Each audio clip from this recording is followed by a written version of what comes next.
Magandang umaga po, Regional Director. Siguro po tanongin lang po namin ano po yung pangunahing layunin po ng Drug Abuse Prevention and Control Week ngayong taon po dito sa Region 1 po. Yes sir, Sir Mark, good morning. At isa sa pangunahin ng pagsagawa natin taon-taon bawat buwan ng November itong Drug Abuse Prevention and Control Week upang ipalaganapin, ipaalam, magkaroon ng sapat na edukasyon, awareness o preventive education ang pinahahalaga natin dito para ang mga tao maiiwas sa mga paggamit ng illegal na droga o yung tinatawag natin ng mga substance abuse. So ito ay ginagawa natin sa mga barangay, sa mga munisipyo, sa iba't ibang uri o paaralan, mapapribado man o publiko, lalo na sa mga kabataan. Kahapon ay nagsagawa tayo ng isang pinakamalaking rally activities sa Kalasyaw Comprehensive High School na kung saan dumalo ang almost 500 na mga estudyante at nagsalita tayo doon para ibigyan ng sapat na impormasyon, edukasyon ang mga guro at kasama na ang mga estudyante. Apo. Sir, I'm sure ito marami po kayong activities katulad po yung kahapon po at ngayon po itong Padyak kontra droga. Paano po ito sa palagay ninyo nakakatulong sa pagpapalaganap po ng awareness kontra po sa abuse sa drugs sa komunidad?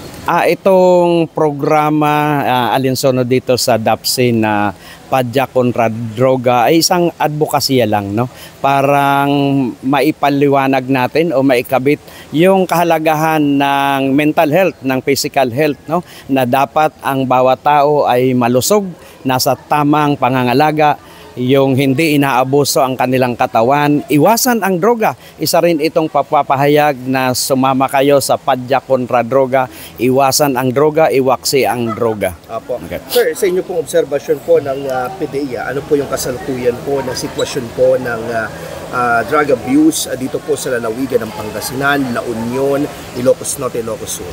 Ito sir, sa patuloy natin na pagsasagawa ng harm reduction strategy o demand reduction strategy ay pinapaigting natin ang pagsasagawa ng kagaya nitong ginagawa ng PDEA and other stakeholders, kasama na ang Philippine National Police, DOH, DILG, yung barangay drug clearing, na kung saan hinihimok natin ang bawat barangay na mag-apply sa barangay drug clearing para ma-declare as drug-free ang kanilang mga barangay. Kung may mga na-report man o naisama sa listahan ng mga tinatawag natin na mga drug dependents o PWODs, ito yung mga gumamit ng illegal na droga, ay magsagawa na o mag-undergo ng sapat na rehabilitation sa mga community-based drug rehab center o sa treatment rehabilitation center para gamutin ang kanilang sakit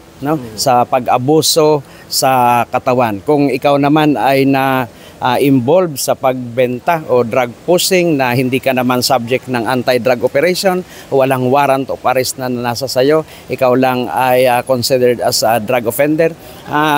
Ayon sa batas, sa resolution regulation na ipinalabas ng Dangerous Drug Board, ay kailangan mag-undergo ka ng isang reformation din sa loob ng Balay Silangan Reformation Center. Apo.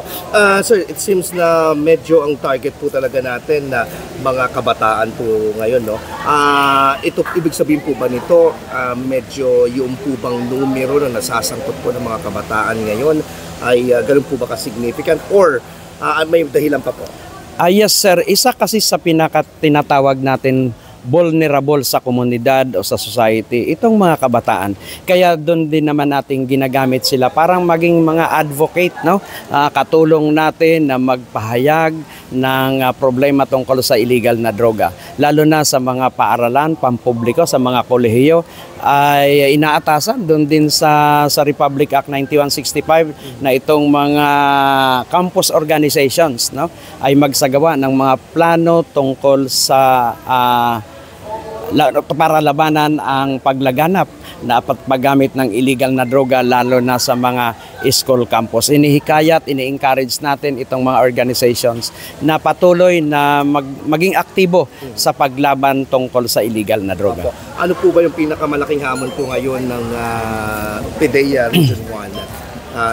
when it comes dito po sa usapin po na ito?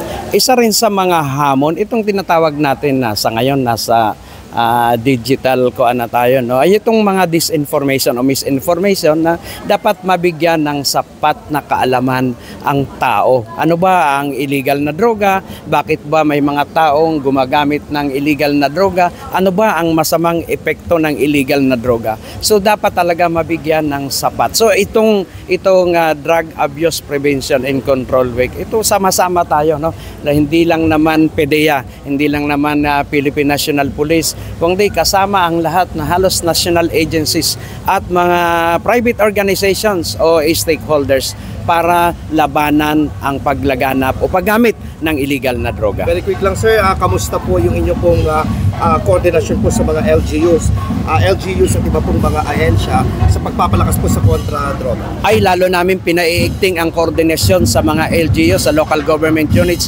and other stakeholders, lalo na dito sa pagsagawa natin ng mga barangay drug clearing program para ideklara ang lahat na barangay na drug cleared o drug free, mawala ang mga elemento ng illegal na droga sa barangay. Okay. Mensahe na lang po siguro sa mga kabataan. Ang paglaban sa illegal na droga ay nag-uumpisa sa tahanan. Kaya kailangan ang mga magulang binabantayan o minomonitor ang kanilang mga bata, mga anak para hindi masadlak sa illegal na droga, sir.